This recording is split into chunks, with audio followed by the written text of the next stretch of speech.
Welcome, gentle soul, to another quiet visit with the past. In tonight's episode, we'll drift back to 18th century Europe and follow the measured footsteps of a young princess who would one day become Catherine the Great of Russia. Maybe you're listening as your thoughts begin to slow, or perhaps you're already resting with heavy eyes.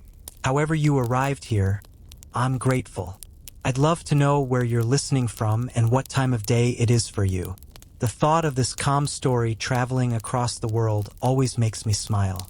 If these bedtime journeys through history bring you peace, remember to subscribe so you'll have more gentle nights of discovery ahead. You settle in as the world around you softens. Imagine a quiet corner of 18th century Europe, a patchwork of small principalities scattered across forests and rivers. Among them lies the Duchy of Anhalt-Zerbst, neither rich nor famous, a modest slice of the Holy Roman Empire. Life here moves at the slow rhythm of candlelight and church bells. It is May of 1729 when Princess Sophie Friedrich August is born in the narrow house of a garrison town called Stettin, now Szczecin in modern Poland. The city is no grand capital, only a busy Baltic port with cobbled streets and a fortress of red brick. Merchants bring salted fish, linen, and timber from faraway coasts. Soldiers drill on uneven parade grounds. For the young Sophie, the smell of tar from shipyards and the distant call of gulls will be the scents and sounds of childhood. Her father, Christian August, serves as a Prussian general. He is respectable but not wealthy, devoted to duty more than ambition. Records show he kept careful accounts of rations and uniforms, details that reveal a man grounded in order. Her mother, Johanna Elizabeth, carries different ambitions. Born into the princely house of Holstein-Gottorp, Johanna has known a slightly brighter circle of European nobility. She reads the letters of cousins who live in more glittering courts and imagines futures grander than Stettin's quiet lanes. Daily life in the household is marked by the small routines of a mid-ranking military family. Breakfast is black bread and butter. Servants stoke the tiled stoves through harsh Pomeranian winters. Sophie and her younger brother are instructed in Lutheran catechism and in the plain virtues of thrift and obedience. Tutors arrive to teach French, the language of polite society, and the neat hand of German script. Sophie is a child of keen observation. Neighbors later recall her as serious and quick to learn, preferring books to idle games. She watches her mother's careful attention to appearance, to the placement of ribbons and the tone of a greeting. From her father she absorbs another lesson, that steady habits, ledgers balanced, orders followed, keep a household safe when fortunes shift. Beyond the family walls, Europe stirs with quiet tension. The memory of the Great Northern War still hangs over the Baltic. Prussia is slowly tightening its military discipline, seeking a place among the larger powers of Austria, France, and Russia. Traders speak of new alliances, of treaties drafted in candlelit rooms far from Stettin's harbor. Sophie hears these things as a child might, half-understood fragments of a world both near and impossibly distant.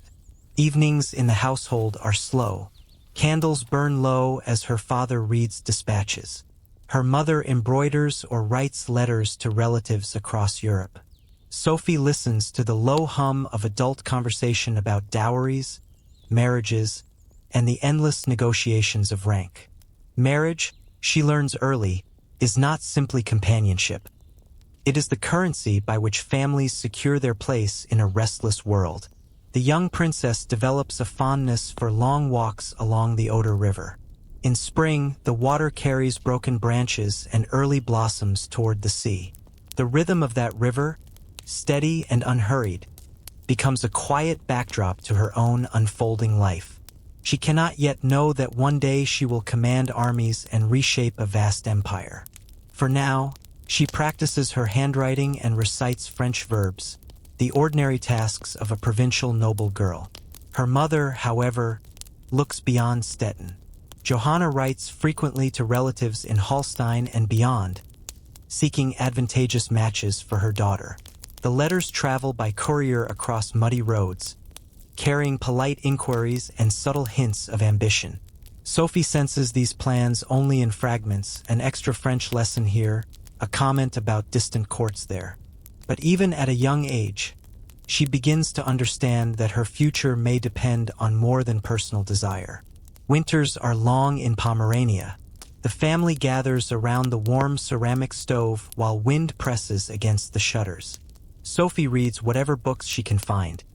Histories of ancient Rome, moral tales, even military treatises borrowed from her father's small library. She is drawn to stories of rulers who shaped their nations through patience and careful thought. Her mind, though still that of a child, reaches toward questions of power and responsibility. Visitors occasionally arrive from larger cities, distant cousins, minor envoys, Lutheran pastors on circuit. They bring news of Prussian reforms, of Frederick William's efforts to discipline the army, of the culture in Berlin where music and mathematics share the same salons. Each story hints at a wider world. Sophie listens quietly, storing away details, imagining places she has never seen. As adolescence approaches, her education becomes more deliberate. Dancing lessons, the rules of court etiquette, the subtleties of conversation at table, all are introduced. These are not mere accomplishments for leisure. They are tools for survival in the intricate politics of European marriage markets. Sophie, with her keen memory and steady demeanor, excels. Yet daily life remains modest. Servants polish brass candlesticks, hens cluck in the courtyard, and the smell of baking rye bread fills the narrow halls. The rhythm of chores and prayers continues even as Johanna dreams of alliances that might lift the family higher. By her early teens, Sophie begins to accompany her mother on visits to relatives in nearby duchies. Carriage wheels clatter over frozen roads. She observes how nobles greet one another, how small gestures of courtesy mask deeper calculations. She notes the importance of a well-timed smile, the subtle exchange of compliments that might open doors years later. These lessons, learned in drafty salons and candlelit parlors, will one day serve her well. At night, in the quiet of her chamber, she studies languages by the dim light of a single candle. French flows easily now. She practices Italian phrases and reviews the intricacies of Lutheran doctrine. Her curiosity is not simply ambition. It is a hunger to understand the mechanisms of the world beyond Stettin's walls. Outside, Europe continues its slow churn. Russia, immense and distant, is ruled by Empress Elizabeth, daughter of Peter the Great. Few in Stettin speak of her beyond occasional gossip, yet that distant court will soon define Sophie's life. For now, it is only a name in a traveler's story, a faraway realm of onion domes and endless forests. Sophie's father ages gracefully, still devoted to his regiment. He offers steady counsel and quiet affection. From him she inherits a taste for order and discipline, a respect for the practical details that sustain any great endeavor. From her mother she absorbs ambition and an eye for opportunity. These twin influences, discipline and aspiration, take root in her character. As the seasons turn, Sophie moves from girlhood toward the early edges of womanhood. She is aware, in a distant way, that change is coming. Letters from relatives mention potential matches, whispers of alliances. Her mother grows more insistent about posture, conversation, and the subtle art of charm. Imagine her standing by the river on a cool evening, the last light fading across the water. She watches barges slip toward the sea, carrying goods and stories she will never know. The world is larger than Stettin, larger than the Duchy of Anhalt-Zerbst. She feels it, though she cannot yet describe it.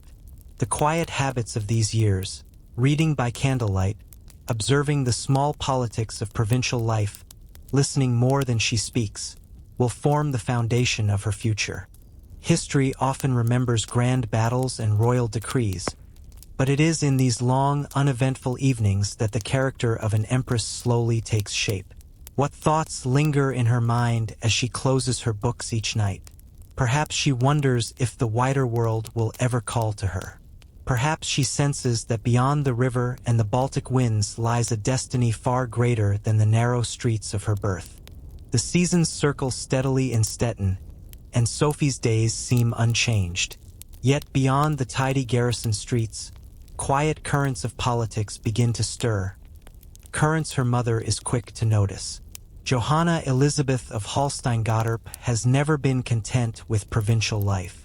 Letters arrive from relatives across the North German states and from distant courts. Each is opened with care, the wax seal warmed and lifted intact, each sentence weighed for the faintest suggestion of advantage. Johanna reads by candlelight long after the household sleeps. Europe in the early 1740s is a landscape of shifting alliances. The War of Austrian Succession sends emissaries scurrying between capitals. Russian influence grows across the Baltic, and the houses of Holstein and Romanov remain bound by threads of kinship. For an ambitious mother, these tangled ties shimmer with possibility. One letter carries particular weight. It speaks of Empress Elizabeth of Russia, who, without an heir of her own, looks toward the Holstein family to strengthen dynastic claims. Elizabeth favors her young nephew, Karl Peter Ulrich, the Grand Duke of Holstein-Gottorp and potential heir to the Russian throne. A match must be found for him, someone of good birth yet politically unthreatening. Johanna reads these words twice, slowly. Sophie is just 14 when her mother begins to speak more urgently of language lessons and posture. The conversations are gentle but persistent. One never knows, Johanna remarks, when opportunity will knock. Sophie listens, curious but cautious. Russia is a distant place, more story than reality. A land of endless forests and glittering onion domes glimpsed only in engravings. Visitors arrive under the polite pretense of family connection. A Holstein cousin lingers to share news of the Russian court. The winter palaces along the Neva, the immense banquets of St. Petersburg, the Empress's fondness for music and pageantry. Sophie absorbs every detail. She asks questions softly, careful not to betray the quiet excitement that begins to stir beneath her composed manner. Her formal education now takes on a new rhythm. French remains the language of diplomacy, but Russian words begin to appear on her practice sheets. Simple greetings at first, then the Cyrillic script with its unfamiliar shapes. Tutors encourage her natural discipline, pleased by the steady progress of a student who rarely needs correction. Johanna writes again to her well-placed cousins, this time with deliberate hints of her daughter's talents. Fluency in French, a calm disposition, a strong constitution. She chooses her phrases carefully, never too eager, always modest. In the fragile dance of noble matchmaking, eagerness can close doors as quickly as it opens them. Sophie continues her quiet routines, yet senses the atmosphere shift. Servants speak in lowered voices when new letters arrive. Her father, practical and cautious, asks only that any plan be considered with care. He values duty over ambition and worries that distant courts may bring more peril than promise. But Johanna's resolve deepens. As winter settles again over Pomerania, a small delegation from Holstein visits Stettin. Their presence is noted in town gossip, though no one speaks openly of their purpose. They observe Sophie at a modest family dinner, remarking on her poise and the clarity of her French. When they depart, Johanna seems quietly satisfied, though she says little. The following months bring more letters, more quiet conversations behind closed doors. Sophie continues to read by candlelight, choosing books on geography and history of lands she has never seen. She studies maps of the Baltic and the great rivers of Russia, tracing with her finger the wide sweep from Stettin to St. Petersburg. One spring morning, a formal message arrives. The Empress Elizabeth invites Johanna and her daughter to visit Russia. The words are politely couched as a family reunion with Holstein relatives, but everyone in the household understands the deeper meaning. The possibility of an imperial marriage, once a faint suggestion, now stands as a clear path. Preparations begin with quiet urgency. Dresses are inspected, jewels polished, French gowns refitted for the colder northern climate. Sophie practices curtsies and the intricate bows expected in a Russian court. She is 16, still more student than stateswoman, but her steady composure reassures those around her. Travel in the mid-18th century is no small undertaking. Routes must be chosen carefully, carriages readied for weeks of rough roads. Letters are dispatched to arrange lodging at way stations, to secure escorts through territories where spring floods may wash out bridges. Sophie studies these practical details with the same interest she gives to her books. The journey itself becomes a lesson in the quiet logistics of power.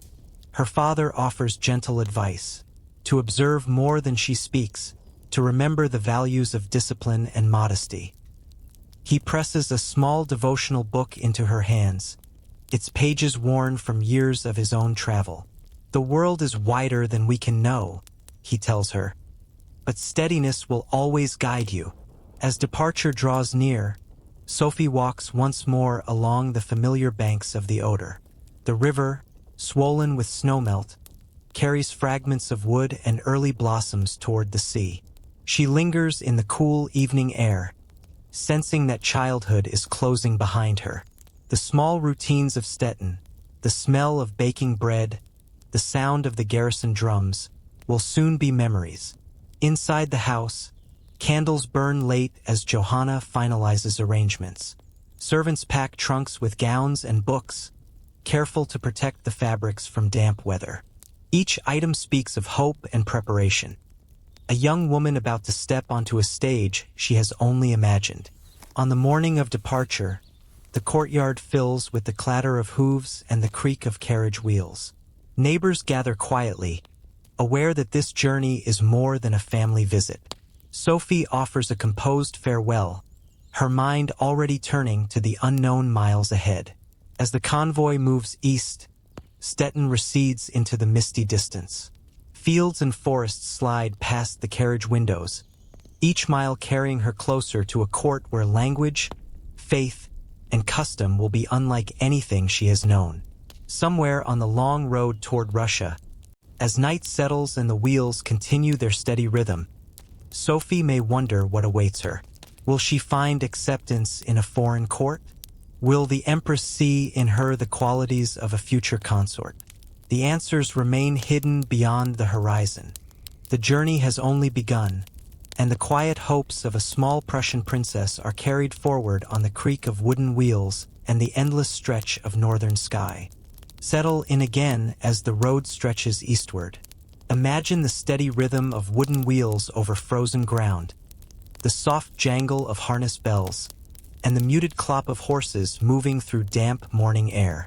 This is the soundscape of Sophie's passage from the quiet streets of Stettin toward the vast and unfamiliar Russian Empire. It is early spring of 1744 when the small convoy sets out.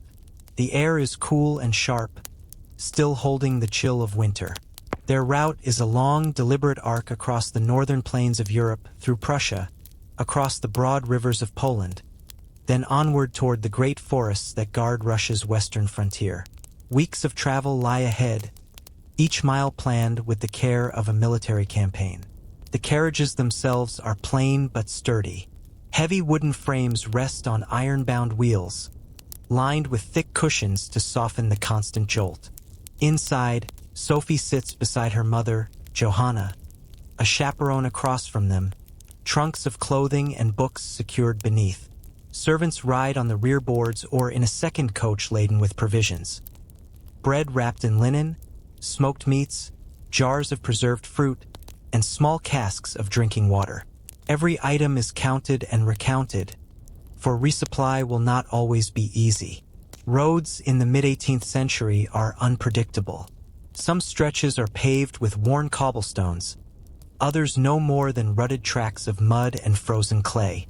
Each evening the convoy halts at a posting inn or a noble estate where letters of passage open doors and provide shelter. Sophie notes the variations in each stop, the smell of peat fires in Pomeranian villages, the pale beer served in Saxon taverns, the careful politeness of innkeepers who recognize a traveler of rank. During daylight hours, she reads to pass the time. A book of French moral tales rests in her lap. A small Russian primer lies beside it, pages marked with her neat handwriting. The Cyrillic letters are still strange to her eyes, but she traces them carefully, whispering sounds she will soon need to pronounce with confidence. Johanna watches with quiet approval, occasionally offering a word of encouragement. Outside the windows, the landscape changes slowly. Low hills give way to broad, flat plains where wind sweeps unhindered for miles. The scent of pine thickens as they move east. Rivers appear, some wide and still half frozen, others narrow and quick. Crossing them requires patience. Ferries creak under the weight of horses and coaches. Bridges of rough timber groan as each axle passes. At night, the party gathers in lamplit rooms where the chill lingers despite roaring hearths. Sophie listens to the murmur of servants settling the horses, to distant dogs barking at strangers. She records small observations in a travel notebook, the dialects of local villagers, the flavor of regional breads, the subtle differences in church architecture from one province to the next. These are details few would remember, but Sophie values them. To her, understanding a land begins with noticing its ordinary rhythms. Illness and delay are constant possibilities. One servant develops a mild fever and must ride bundled in blankets for several days. A wheel cracks on a remote stretch of road, forcing a long pause while a village blacksmith shapes a new iron band. Sophie uses these interruptions to walk quietly along the verges of unfamiliar fields, observing the tools of local farmers and the patterns of their fences. She wonders how their lives compare to those of peasants in Prussia, or to the serfs she has only read about in Russian accounts. As the convoy nears the Polish-Lithuanian Commonwealth, the scenery grows wilder. Forests deepen, roads narrow, and villages become more widely spaced. The language changes again, and Sophie practices polite greetings in Polish, pleased when innkeepers smile at her careful pronunciation. Each new tongue feels like another step toward the life awaiting her beyond the border. Some nights, the sky clears to a sweep of unfamiliar stars. From the window of an inn or the shelter of a carriage door, Sophie studies the constellations. She thinks of the Baltic coast now far behind and of the distant Russian capital that lies ahead. The vastness of the heavens seems to echo the breadth of her journey, an unbroken span between the modest home of her childhood and the glittering, unknown court of St. Petersburg. The practical demands of the road continue. Horses must be changed every 20 or 30 miles, a routine managed with military precision. Postmasters present sealed documents for signatures. Servants carry fresh water and brush the dust from travel garments. Sophie observes the quiet efficiency of these exchanges. Power, she notes, is often maintained not through grandeur but through the simple reliability of systems that keep people moving across great distances. As they cross into Russian territory, the difference is immediate. Orthodox churches appear with their bright onion domes, their bells heavier and deeper than those of Lutheran spires. Soldiers at the border wear uniforms of unfamiliar cut. Passports and letters of invitation from the Empress herself are presented and examined by candlelight. After a respectful pause, the guards bow and wave the convoy onward. The Russian landscape opens wide. Forest gives way to immense plains flecked with frozen marshes. Villages of wooden houses appear like sudden clusters of lanterns against the snow.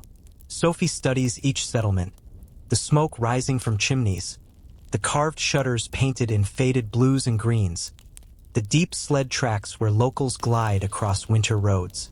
With every mile, the language around her shifts further from the German of her childhood. Servants hired for the Russian portion of the journey speak quickly, their words a flowing pattern she catches only in fragments. She listens carefully, practicing the sounds under her breath. There is a quiet satisfaction in the slow mastery of a new tongue, a feeling that each syllable draws her closer to belonging. Weeks pass in this steady rhythm of movement.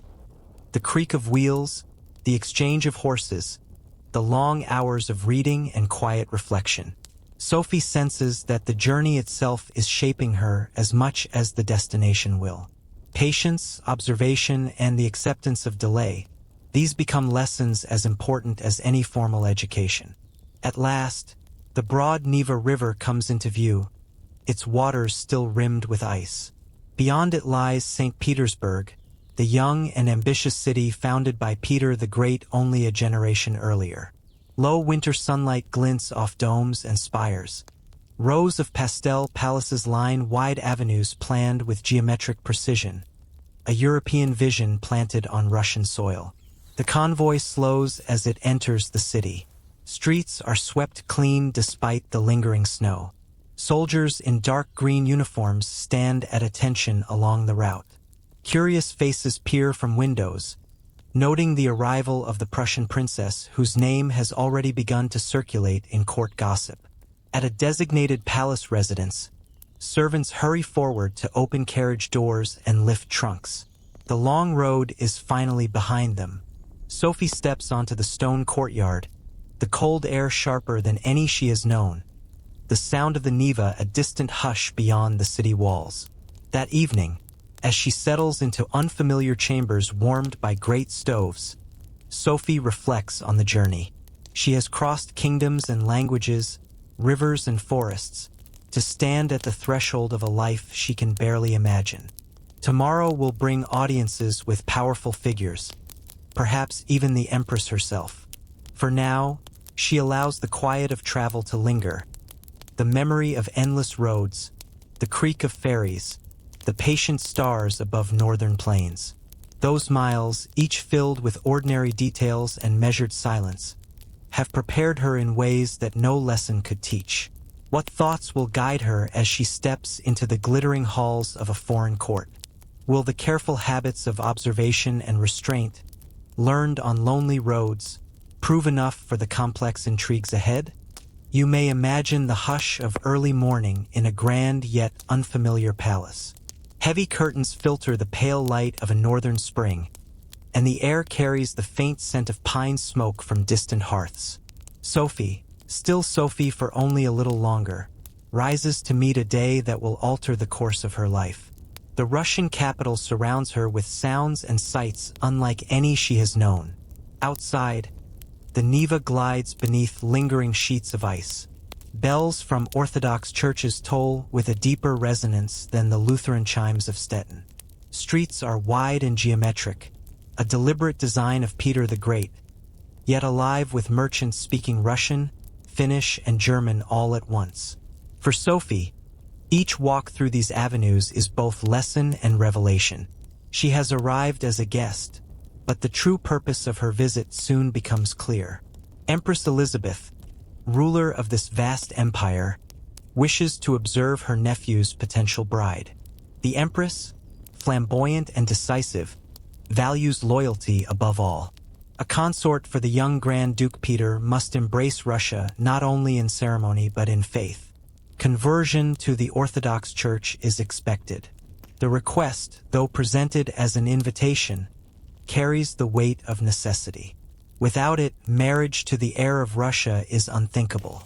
Sophie receives the news in silence. She is 17, far from home, and raised in the Lutheran tradition of her father. Yet she does not waver. In her private writings years later, she will recall the moment with a kind of steady acceptance.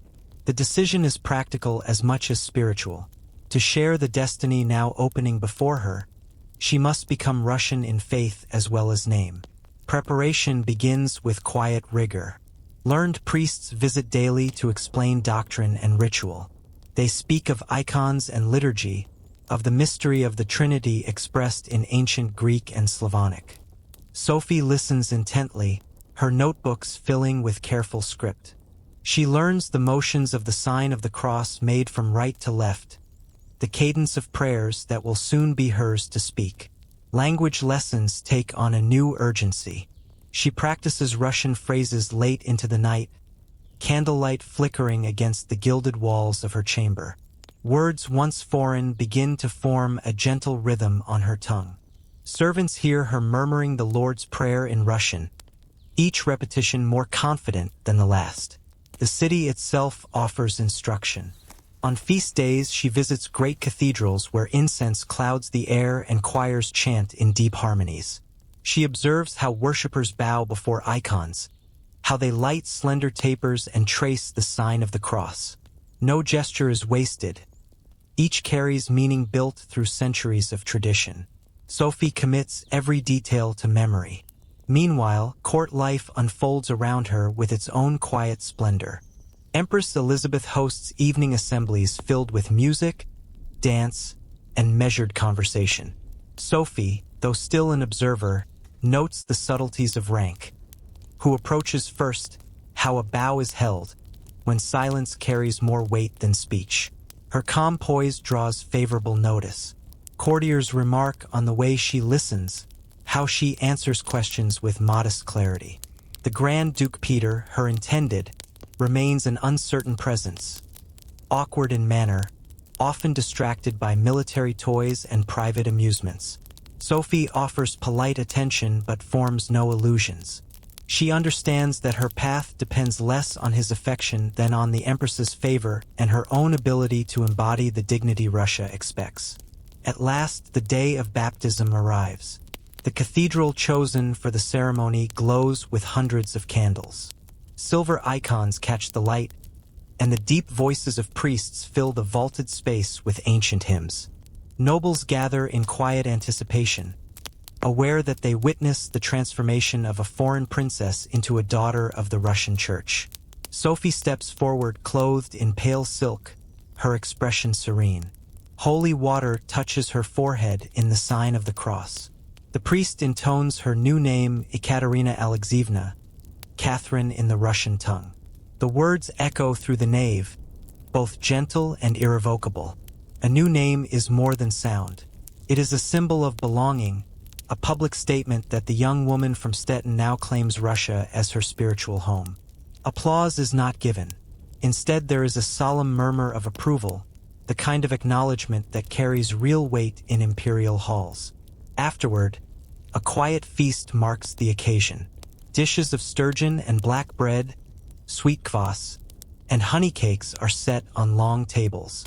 Catherine listens as nobles speak to her in Russian, testing the ease of her replies. She answers with careful grace, her accent softened by weeks of practice. That evening, alone in her chamber, she reflects on the transformation. The Lutheran prayers of her childhood remain a tender memory, yet she feels no rupture. Faith, to her, is not a sudden flame but a steady light, guiding her through the necessary steps of destiny. She writes in her journal that she hopes to serve both God and Russia with equal devotion. The days that follow bring new expectations. As a Grand Duchess in waiting, she must master the protocols of the imperial court. Tailors fit gowns of velvet and brocade. Tutors review the history of Muscovy and the reforms of Peter the Great. She learns the names of distant provinces, the flow of great rivers, the taxes that sustain the empire's armies. These are the mundane details of rule, and she studies them with the same diligence she once gave to grammar and geography. Outside the palace, the Neva begins to thaw fully, sending shards of ice downstream toward the Gulf of Finland. The city stirs with the energy of spring. Market stalls overflow with early greens and fish pulled from melting waters. Catherine walks the embankments, noting the scent of wet stone and the call of gulls returning to open water. Despite the grandeur around her, moments of solitude remain. Late at night, she still reads by candlelight Voltaire in French, Histories of Russia in translation. The discipline of study, formed in the quiet of Stettin, remains her anchor. Within weeks, the engagement to Grand Duke Peter is formally announced. The ceremony is restrained but decisive, a public acknowledgement that this once foreign princess is now bound to Russia's future. Courtiers bow, musicians play, and Catherine maintains her calm composure, aware that this is only the beginning of a far more complex journey. As the celebrations fade, she retires once more to her chamber. Perhaps she thinks of the road that brought her here, The forests of Poland, the endless plains, the nights of travel under unfamiliar stars. Each mile carried her further from the child named Sophie and closer to the woman now known as Catherine. What thoughts linger as she prepares for sleep? Does she wonder how fully one can change identity while remaining the same within? Or does she already sense that names and rituals are only the surface of a deeper transformation, one that will unfold across the years to come? Picture a long corridor of polished oak, the hush of footsteps softened by thick carpets patterned in deep reds and golds. You follow Catherine, still barely 18, as she enters a world that is grand and strangely cold. The marriage to Grand Duke Peter has taken place, but celebration has quickly yielded to the routine of palace life, a routine that demands patience more than passion. The young couple occupies a suite of rooms in the Winter Palace. Windows look out over the broad Neva, its waters shifting from ice to dark green waves as the seasons turn. Servants move quietly through the halls, carrying trays of tea, arranging fresh candles, tending to the endless small tasks that keep an imperial household in motion. Yet behind the ceremonial order lies a silence Catherine soon learns to read. Peter, heir to the Russian throne, is both present and distant. He spends long hours drilling with toy soldiers, reenacting battles from the Prussian army he so admires. Miniature regiments stand in precise lines across tables and floors, their uniforms painted with meticulous care. Catherine watches, politely at first, then with quiet detachment. Conversation is rare. Affection is rarer still. Evenings often bring formal dinners. Nobles gather beneath glittering chandeliers as musicians play slow waltzes. Catherine sits beside her husband, listening more than speaking, her face composed, her posture perfect. She observes how courtiers trade subtle gestures, an arch of the brow, a pause before lifting a glass, that reveal alliances invisible to the untrained eye. These small details, though easily overlooked, hold the true map of influence. Beyond the dining hall, the palace is a city in miniature. Kitchens thrum with the rhythm of knives on wood. Maids polish brass railings until they glow. Guards stand in silent pairs near doorways, their uniforms heavy with gold braid. Catherine learns their names, a gesture of courtesy that surprises them and earns quiet respect. The marriage brings duties that reach beyond domestic life. Catherine is expected to present herself at ceremonies, to receive ambassadors, to embody the dignity of Russia's future empress. She approaches each obligation with careful preparation. Her gowns are chosen not only for beauty but for the messages their fabrics and colors convey. A deep blue silk for a night of mourning, a pale silver for a day of imperial celebration. Language remains both challenge and tool. Catherine continues to refine her Russian, reading state decrees aloud until pronunciation feels natural. At the same time, she maintains her fluency in French, the language of European diplomacy. Letters to her mother are composed in a careful blend of affection and political observation, each word chosen with an eye to the shifting winds of power. Behind the walls of protocol, private tensions grow. Peter's moods swing between boyish enthusiasm and sudden irritation. He speaks often of Prussia, of military discipline, of his admiration for Frederick the Great. He drinks heavily, sometimes forgetting state matters altogether. Catherine responds with outward calm. She understands that open conflict would serve no purpose. Instead, she listens, nods, and waits. Her waiting is not idle. She builds quiet alliances with those who notice her steadiness. Senior courtiers, thoughtful ladies in waiting, even a few discreet officials of the army. They see in her a composure that promises stability should the young duke falter.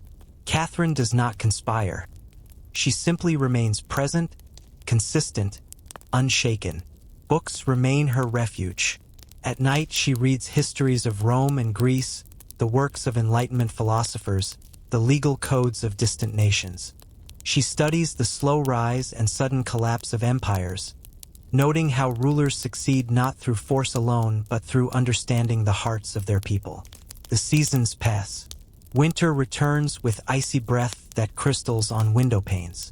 In the stillness of long nights, Catherine walks the palace galleries, the echo of her footsteps carrying through marble halls.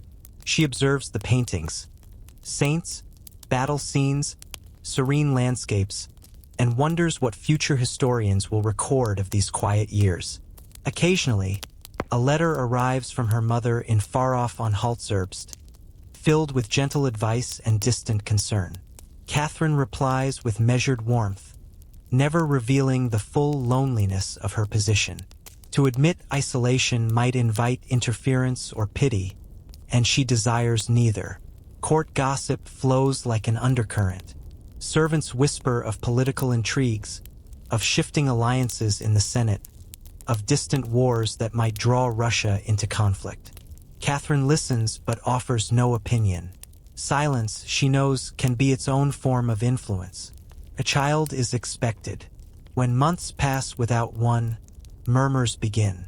Some wonder if the marriage will secure the dynasty at all. Catherine feels the weight of these expectations but keeps her thoughts inward. She continues her studies, her prayers, her patient cultivation of goodwill among the courtiers who matter most. In rare moments of solitude, she stands at the palace windows and watches the Neva's endless movement. The river, never still, reflects her own quiet determination. It flows through winter ice and spring thaw alike, reshaping its banks without haste or noise. Years later, observers will recall this period as uneventful. No battles won, no treaties signed, no dramatic scandals to fill the pages of history. Yet for Catherine, these were the crucial seasons of preparation. She learned the contours of the court, the temper of the nobility, the subtle art of waiting without seeming to wait. What thoughts accompany her as she closes her books each night?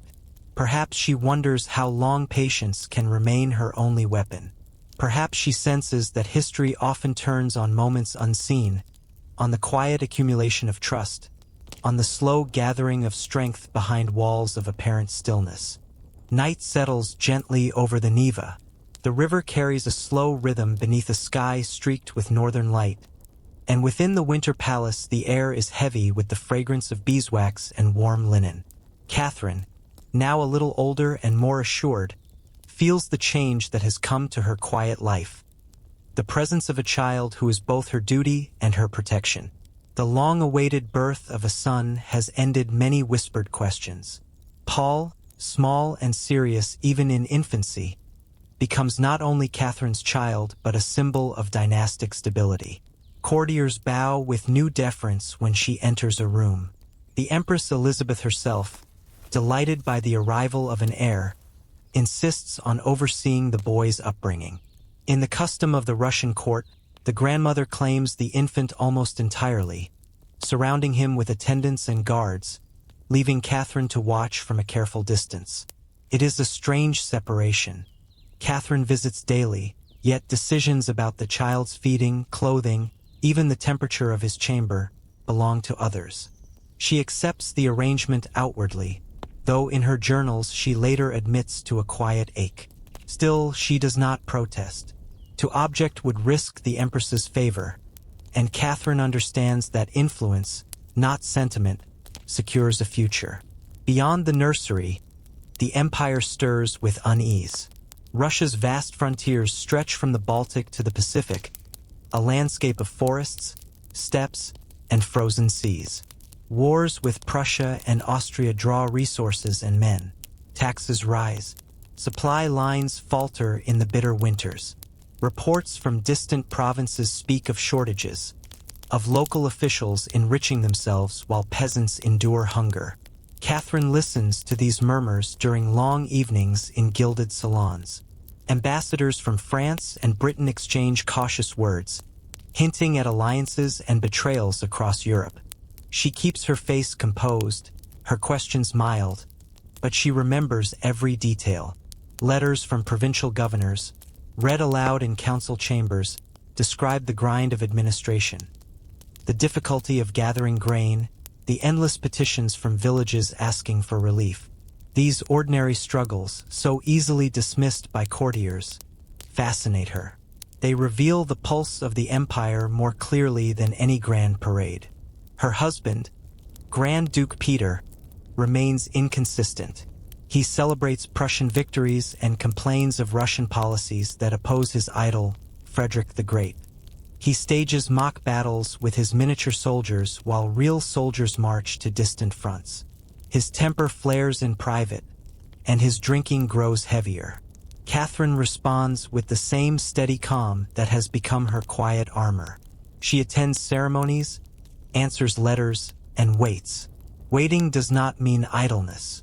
Catherine studies Russian law, poring over dusty volumes of decrees and charters. She examines how serfdom shapes the economy, how trade flows through ports on the Baltic and the Black Sea. She speaks with clerks who manage the empire's archives, asking about the number of peasants in each province, the revenues from salt and fur, the patterns of harvest and famine. Such details, dry to many, provide the foundation of her understanding. She also continues her private readings of the Enlightenment thinkers, Montesquieu, Voltaire, the essays of the encyclopedists. Their ideas of reason and governance, of the ruler as servant of the state, intrigue her. She wonders how such concepts might fit the vast, layered society of Russia, with its noble privileges and bound peasants. Late at night, she copies passages into notebooks, her handwriting precise beneath the flicker of a single candle. Seasons turn. In the market squares outside the palace, vendors sell smoked fish and coarse rye bread. Carpenters repair barges for the spring thaw. From her carriage, Catherine observes the lives of common people. Women carrying baskets of turnips, men mending nets along the river. Their routines, their endurance through endless winters, deepen her sense of the country she now calls her own. Inside the palace, politics grow more delicate. Empress Elizabeth's health begins to falter. Rumors of her weakening strength move through the court like a cold draft. Questions of succession, once distant, take on urgency. Some wonder whether Peter is fit to rule. Others whisper of Catherine's intelligence, her ability to speak with senators and generals without fluster or haste. Catherine remains outwardly neutral. She offers no hint of ambition, only a steady presence at ceremonies and councils. Yet she understands that knowledge is its own form of preparation. Every document she studies, every conversation she remembers, builds a quiet reservoir of insight. When she is allowed private time with her son, Catherine notes his serious eyes, the way he grips her finger with unexpected strength. She speaks to him softly in Russian and in German, weaving the two languages together like threads in a single cloth. Perhaps she wonders what kind of Russia he will inherit, one shaped by the old autocracy, or one touched by the reasoned reforms she reads about in secret. Winter returns with sharp winds that sweep across the frozen river. The palace walls creak in the cold. Fires burn day and night in marble hearths, their smoke rising to high ceilings darkened by centuries of soot. Catherine walks the long galleries in silence, her footsteps echoing against stone. Somewhere beyond those walls, armies move and empires bargain. But here in the quiet she considers the path ahead. Her marriage remains distant. Her position, though secure in appearance, depends on forces she cannot fully control. The Empress's health, the loyalty of the guards, the restless ambitions of noble families. She knows that a single shift, a death, a treaty, an uprising could reorder everything overnight. And so she continues as she has from the beginning, watching, learning, gathering strength in stillness. To outsiders it may seem uneventful, even dull. But Catherine understands that history often favors those who prepare in silence, who move only when the moment is right. As the year turns once more and the Neva begins to thaw, she stands at a window and watches great sheets of ice drift toward the sea. The river, constant yet always changing, mirrors her own resolve. Somewhere beyond the horizon, A future waits that neither she nor those around her can yet name. What quiet thoughts pass through her mind as she closes the shutters against the cold? Does she sense how near the turning point has come? Or does she, like the river, simply keep moving, certain that the course will reveal itself in time? The winter palace wakes to a strange stillness. Snow lies heavy on the roofs of St. Petersburg, muting every sound. Even the bells of the city seem reluctant to break the quiet. Inside, corridors smell of resin and tallow as servants move with measured steps, their faces pale with the knowledge they dare not speak aloud. The Empress is dying. Elizabeth Petrovna has ruled Russia for 2 decades with lavish ceremony and unshaken authority. Now fever and exhaustion keep her to her chambers. Curtains are drawn against the winter light. Physicians whisper, mixing herbal drafts, their remedies little more than ritual. Courtiers wait in antechambers, their breath rising in faint clouds as cold creeps in from the river. Each hour without an audience carries its own tension, for everyone knows that succession will change the rhythm of the empire overnight. Catherine senses the shift long before the final announcement. The palace itself seems to breathe differently. Guards tighten their formations. Ministers send discreet messages to allies across the city. She walks the long galleries with careful grace, acknowledging servants with a nod, asking no questions. To appear anxious would invite scrutiny. To appear indifferent would invite suspicion. She remains, as always, composed. Grand Duke Peter, by law the heir, waits too, but without her composure. He paces his chambers, talking excitedly of the reforms he will enact, the uniforms he will change to match the Prussian style he so admires. He speaks of Frederick the Great as if of a personal friend. His voice carries down marble halls, and courtiers exchange wary glances. The night of Elizabeth's death arrives with a quiet snowfall. In the small hours, the great bells of the capital toll a slow, unbroken rhythm. Their sound spreads across the frozen river, through wooden houses and stone palaces alike. Soldiers and servants pause where they stand. Russia has lost its Empress. Protocol follows swiftly. Ministers gather in the council chamber, candlelight flickering against gilt frames and dark wood. Decrees are read, seals impressed, oaths prepared. Peter is proclaimed Emperor of all Russia. Catherine, by law his consort, becomes Empress consort. Titles change in a breath, yet the air remains heavy, as if the walls themselves are weighing what is to come. The funeral rites last for days. The body of Elizabeth lies in state, robed in gold and guarded by ranks of silent soldiers. Crowds of citizens file past to pay respects, their faces lined from years of cold winters and heavy taxes. Catherine stands beside the coffin for hours, a figure of serene dignity. She bows her head, not only for the Empress who raised her to Russian nobility, but also for the ending of one chapter and the uncertain beginning of another. Soon after the burial, the new emperor begins to reveal his intentions. Peter replaces Russian guards' uniforms with Prussian cuts, a gesture meant to honor his idol Frederick, but one that irritates the soldiers who pride themselves on their own traditions. He speaks openly of ending the war against Prussia, even as Russian troops hold the advantage. He neglects the orthodox rituals that lend spiritual weight to the throne. Ministers murmur their concern in low voices behind closed doors. Nobles accustomed to Russian customs frown at the emperor's enthusiasm for foreign ways. Catherine listens, never volunteering an opinion, but her mind records every word. At court receptions, she maintains perfect poise. Diplomats from France, Austria, and Britain approach her with polite caution. They know she understands their languages and their politics. When Peter leaves the room to pursue yet another discussion of military toys, it is Catherine who answers their questions about stability and policy. Life in the palace becomes a study in contrast.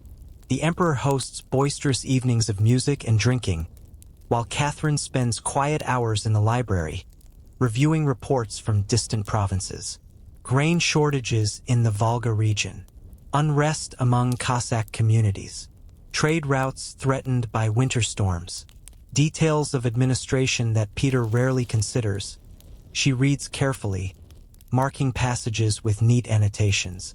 Outside the capital, the people wait to see whether the new ruler will ease their burdens or add to them. Peasants continue their slow routines, splitting firewood, mending fishing nets, coaxing small harvests from frozen ground. Merchants keep their accounts, wary of new taxes. Soldiers along the borders wonder whether their sacrifices will be honored or forgotten. Within the palace walls, Catherine observes Peter's growing isolation. He dismisses seasoned advisors in favor of younger companions who share his admiration for Prussia. He speaks harshly to generals who question his abrupt changes. Even loyal guards begin to hesitate when carrying out his orders. Catherine remains outwardly loyal. She attends ceremonies, offers the expected courtesies, and raises no challenge. Yet she senses the quiet turning of allegiance within the guards and the Senate. The stability of Russia, carefully maintained through years of Elizabeth's rule, begins to waver like a candle in a draught. In the privacy of her rooms, Catherine writes by lamplight. Her notes are spare, factual, troop dispositions, the mood of the capital, the names of officers who express concern. She does not yet plan action, but she understands that knowledge is the first step toward survival. Winter deepens. Ice seals the Neva in a frozen sheet, and the city settles into a muffled stillness. On some nights, Catherine walks the galleries alone, her footsteps echoing softly against the marble floors. Paintings of past tsars and saints watch from gilded frames. The cold air bites her skin, but she feels a clarity in the silence. History often turns not with the clash of armies, but with the quiet accumulation of discontent. Catherine, who has spent years observing without haste, can sense that accumulation now. Guards grumble over new uniforms. Senators question sudden policies. The church frowns at the emperor's disregard for ritual. Each complaint is small, but together they form a slow, rising current. Standing at a tall window, Catherine gazes at the frozen river beneath a pale moon. Somewhere beyond the ice and snow, spring waits, though no one can say when the thaw will come. She closes her eyes and listens to the deep quiet of the palace, the distant crack of ice shifting on the Neva, the muted breathing of an empire on the edge of change. How long can a ruler hold power when his own soldiers begin to doubt him? How long can an empire endure when its heart beats against the will of its sovereign? Catherine does not voice these questions, but they linger in the cold air like a promise of what history will soon demand. A long winter holds St. Petersburg in its grip, but the stillness now carries a different weight. Beneath the surface of routine, discontent spreads like slow-moving water under ice. Soldiers drill in the parade grounds, their boots crunching against snow, but their eyes reveal a quiet resentment. Merchants count coins in lamplight, worried that the emperor's sudden changes may disrupt trade. Priests chant their liturgies, yet their prayers for the stability of the throne grow more urgent. Within the winter palace, Catherine walks hallways she knows by heart. Gilded doorways, marble columns, the faint scent of beeswax, each detail familiar, each shadow unchanged. Yet she feels the tremor of possibility in the air, the sense that the empire's careful balance is shifting. Years of patient observation have taught her to read such signs. Peter, now emperor for only a handful of months, feeds the unrest without realizing it. His admiration for Frederick of Prussia is no longer a private passion but a public policy. He recalls Russian troops from battlefronts where they had fought and bled, praising the enemy they once opposed. He mocks Orthodox ceremonies, favoring Lutheran hymns. He orders new uniforms, stiff and foreign, for the Imperial Guard. These choices might seem small to a distant observer, but in Russia, symbols carry power. The guards, loyal to their traditions, proud of their victories, feel insulted. Church leaders bristle at the emperor's disregard for sacred customs. Senators and noble families whisper their unease in drawing rooms thick with candle smoke. Catherine listens, always careful, never hurried. In salons and private apartments she receives visitors who speak cautiously at first, then with greater openness. Generals describe the discontent of their regiments. Court ladies share rumors from the barracks. Clergy hint that the church will not stand idle if the emperor continues his path. She does not plot openly.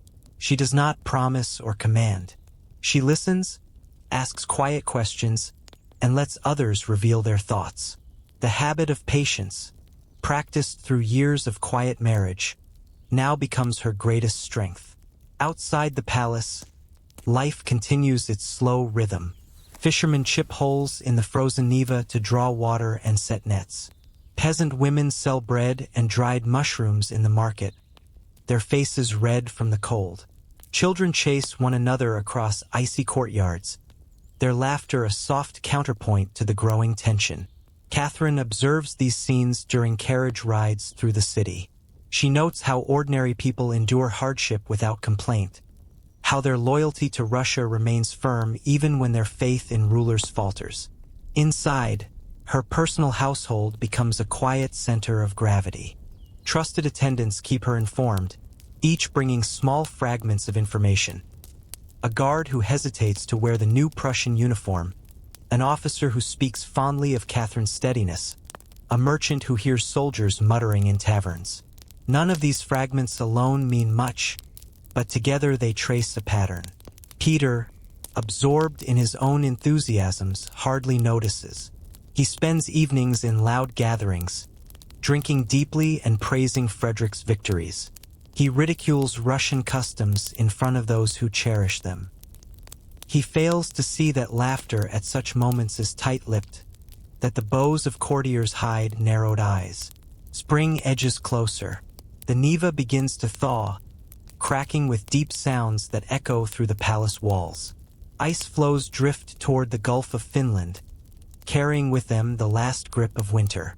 Catherine feels a similar movement within the court, a slow breakage of the surface, a hidden current of change. One evening, a trusted guard captain seeks a private audience. His words are measured, his posture formal, yet his meaning is clear. The army grows restless. The officers of the Imperial Guard, proud veterans of hard campaigns, doubt the emperor's fitness to rule. They fear for Russia's strength, for the honor of the troops, for the stability of the church. Catherine listens without interruption. She does not commit herself, but she does not dismiss him either. She thanks the captain for his loyalty to the empire and asks only that he continue to serve Russia faithfully. Her calmness reassures him more than any promise could. In the weeks that follow, similar conversations unfold. A senator speaks of constitutional options. A bishop hints at the church's readiness to bless a change. Courtiers once indifferent now linger in her salons, eager for a quiet word. Catherine receives them all with the same composed courtesy. She records nothing, leaves no trace, yet the current gathers strength. At night she still reads by candlelight, treatises on governance, histories of Rome, the memoirs of rulers who rose not by conquest but by circumstance.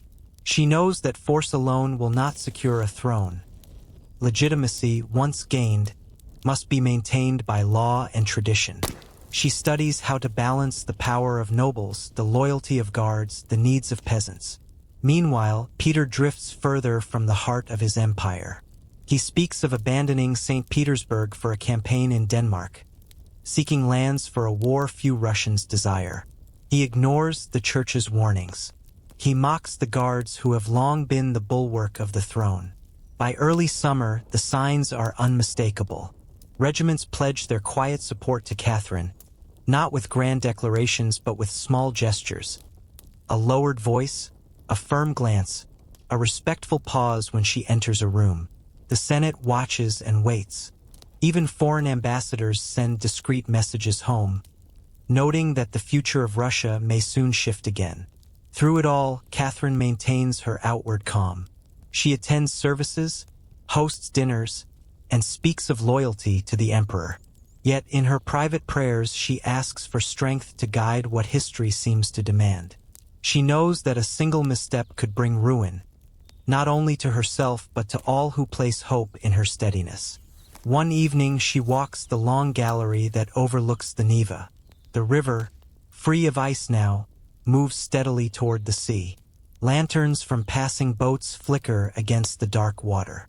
Catherine pauses at the tall windows, listening to the faint creak of the palace settling for the night. How does one know when the moment has come? History offers no certain sign. The guard's quiet pledges, the senator's cautious nods, the church's silent blessing, all point toward action. Yet Catherine waits, sensing that patience, even now, is part of the strength she will need. The city sleeps beneath a soft spring rain. Soldiers in their barracks murmur of change. Merchants lock their shops, wondering what dawn will bring. In the palace, Catherine closes her book and extinguishes the candle. The room falls into darkness, but her mind remains clear. The storm has gathered. Only the decision of when to step forward remains. The morning of June 28th begins like any other in St. Petersburg, the pale light of early summer spreading slowly across the Neva. Mist clings to the river, and the air carries the faint scent of wet stone and birch. But within the city's barracks and along the wide avenues of the capital, a quiet urgency stirs before the bells of dawn. Horses are saddled, boots are laced, voices whisper commands too low for the casual passerby to hear. Catherine wakes before her attendants knock. For weeks she has slept lightly, aware that the moment of decision draws near. The guard captains have sent word during the night. The time has come. No fanfare greets her as she rises. She dresses in the dark, choosing the simple green uniform of the Preobrazhensky regiment, a garment meant for action rather than ceremony. The fabric smells faintly of wool and oil. It is the scent of soldiers, of discipline, of quiet strength. Outside, the city feels different. Carriages rumble across cobblestones, carrying officers toward prearranged meeting points. The great clock above the Admiralty marks the slow approach of dawn. Few citizens yet move through the streets, but those who do sense the change. Guards stand straighter. Windows glow earlier than usual. The Neva reflects a thin band of silver sky, as if the river itself waits. At the barracks of the Ismailovsky Guards, Catherine is received with a solemn cheer. The soldiers, men hardened by campaigns and winters, kneel as she enters. Their faces show no hesitation. They swear loyalty to her, not as a usurper but as the protector of Russia's faith and dignity. Their words are quiet but firm, the low murmur of men who have already decided. From one regiment to the next, the pattern repeats. The Preobrazhensky Guards, the Semyonovsky, the Horse Guards, each greets her with the same calm readiness. Catherine offers no long speeches. She simply thanks them, her voice steady, and asks that they serve Russia faithfully. The soldiers nod, adjusting their muskets and sabers, eyes fixed on their new leader. Meanwhile, Peter III remains unaware at his summer retreat in Oranienbaum. He believes the capital to be calm, the army loyal, his rule secure. He spends the morning with a small circle of companions, speaking of plans for a distant war. Letters will reach him soon enough, but for now he lingers in the false comfort of isolation. Back in St. Petersburg, the momentum builds. The Senate is summoned to meet. Bishops and priests prepare the sacred icons for a public blessing. Merchants watch from doorways as regiments march through the streets, their boots striking the stones in measured rhythm. The people, sensing the weight of change, gather quietly along the edges of the squares. There is little shouting, little chaos. The city seems to hold its breath. Catherine rides at the head of the guard, the green uniform bright against the morning light. Her horse moves steadily, hooves echoing between the stone facades of palaces and churches. She does not rush. Every movement is deliberate, every command measured. The soldiers follow without question, banners lifted but not yet unfurled. At the Kazan Cathedral, the clergy meet her with icons and incense. The heavy scent of burning frankincense drifts into the warm air. Priests chant ancient hymns, their voices weaving with the steady beat of drums outside. Here Catherine receives a blessing as the chosen protector of Russia. The crowd, now larger, bows their heads as the prayer rises. There is no need for loud proclamation. The solemn ritual speaks for itself. By midday, the Senate proclaims her the sole ruler of Russia. Decrees are written and sealed with the imperial crest.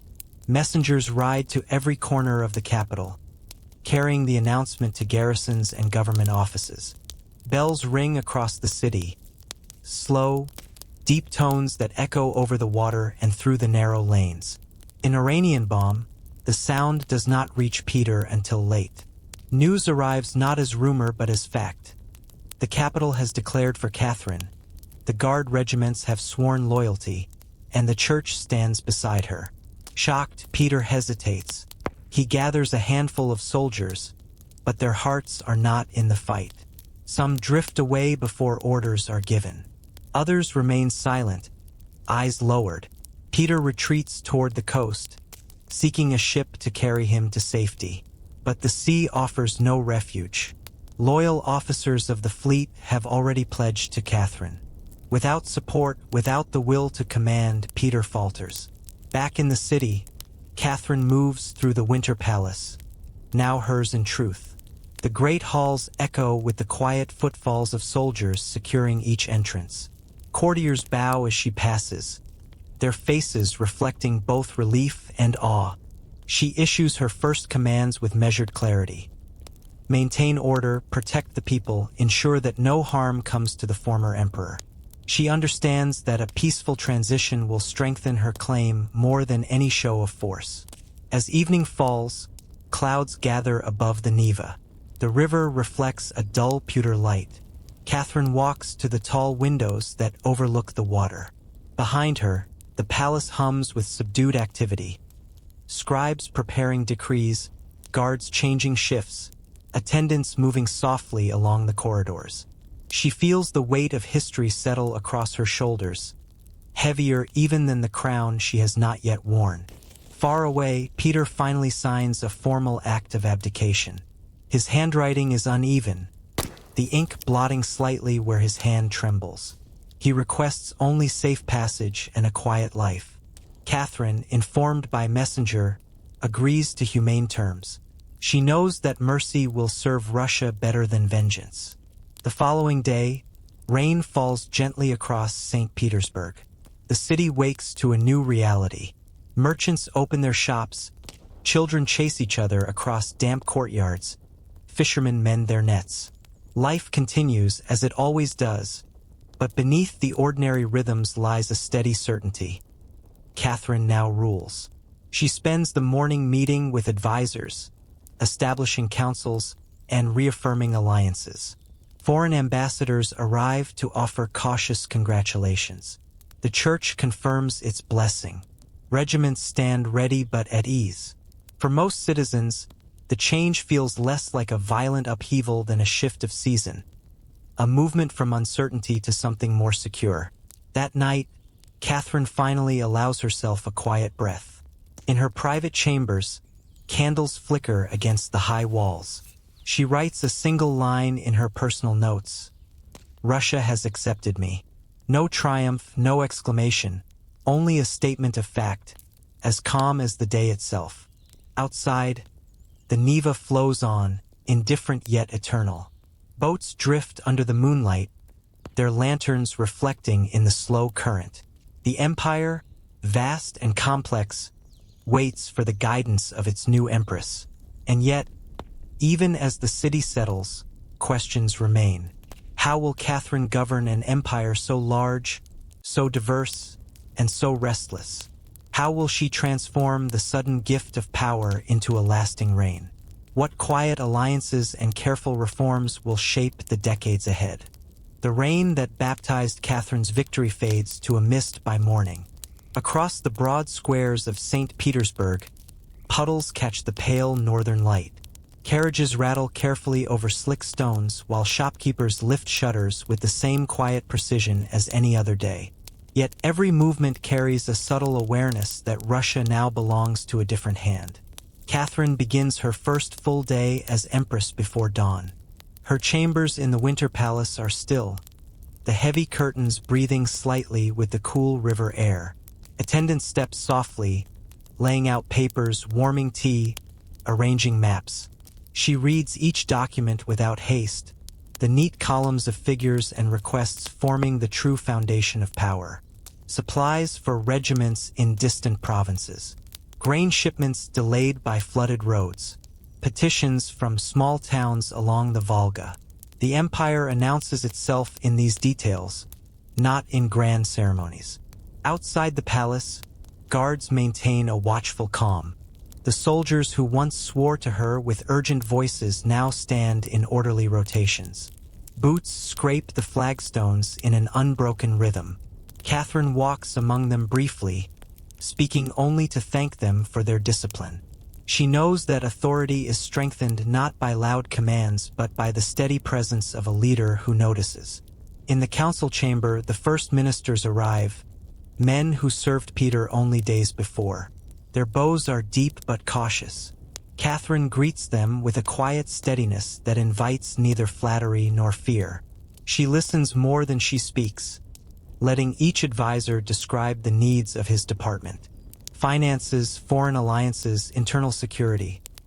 The list is long, but she interrupts no one. A scribe captures every word, the scratch of the quill the only sound between measured reports. When the discussion turns to Peter's fate, the room stills. Catherine's reply is firm but unhurried. The former emperor is to be treated with dignity. No harm, no public humiliation. Russia, she reminds them, gains nothing from cruelty. Her decision travels quickly through the palace corridors, a signal to soldiers and servants alike that this reign will be marked by order rather than vengeance. Later, she walks through the state apartments where sunlight breaks across marble floors. Portraits of earlier rulers line the walls, faces captured in silence, each once the center of an empire's attention, now only paint and shadow. Catherine studies them with an almost private curiosity. She knows her own likeness will one day join this gallery, and she wonders what future eyes will see. Beyond the palace, merchants and artisans resume their routines. Market stalls fill with bread and dried fish, bolts of coarse linen, barrels of salted herring from the Baltic. Children chase each other between the wagons while elders speak in low voices about the change in power. Some recall the uncertainty of earlier reigns, others simply shrug. For them, survival has always meant adapting to whatever name occupies the throne. Messengers ride outward from the capital in every direction. They carry letters sealed with the imperial crest, announcements of the new sovereign, instructions to provincial governors, assurances of stability to distant garrisons. The riders follow ancient routes through pine forests and across open steppe, their hoofbeats a steady counterpoint to the slow turning of empire. In the afternoon, Catherine receives the clergy. Incense drifts through the audience chamber as bishops in heavy robes bow before her. They speak of God's providence, of the need for unity, of the duties of a Christian ruler. Catherine answers with respectful brevity, promising to safeguard the church while maintaining the peace of the realm. Her words are simple, almost spare, but each phrase is chosen to bind spiritual and temporal authority without noise. Evening brings the first quiet audience with foreign envoys. The ambassadors arrive in subdued procession, their expressions carefully neutral.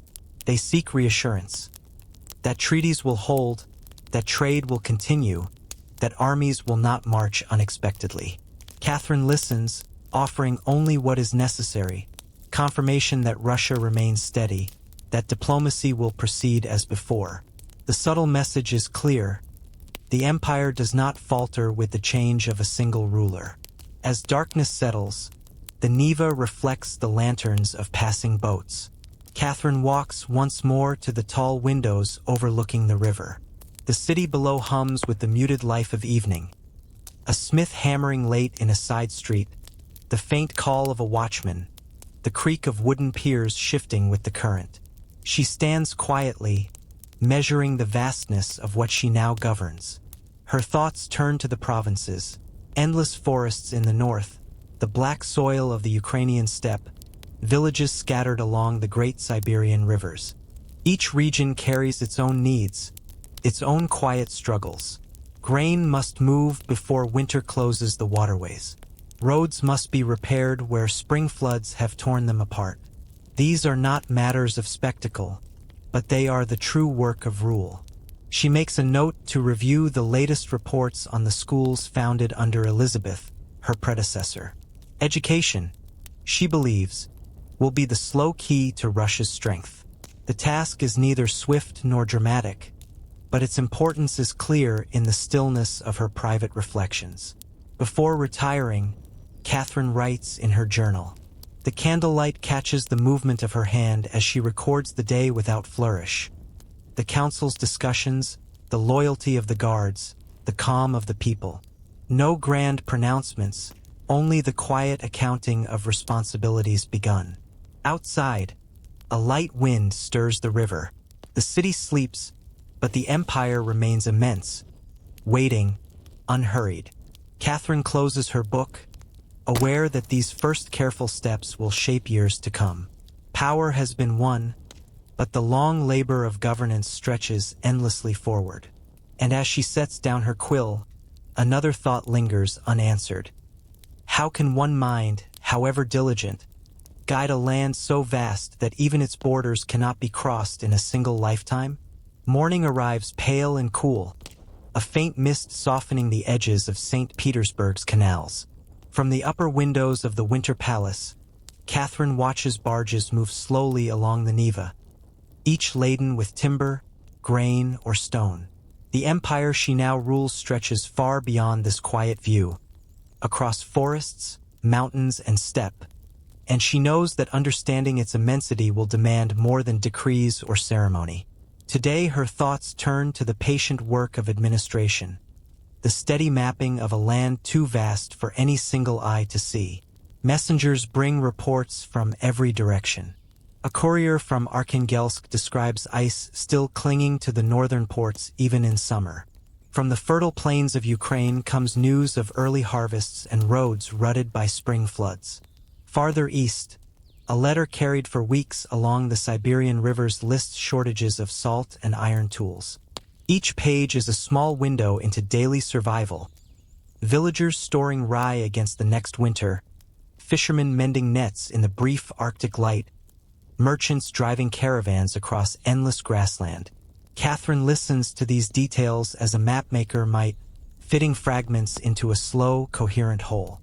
She asks for additional figures. How many households in a distant province? How many barrels of grain sent to Kazan? How many versts of road left impassable after the thaw? Her ministers answer carefully, their voices low in the high-ceilinged chamber. There is no rush. Governance, she reminds them, is built from patience.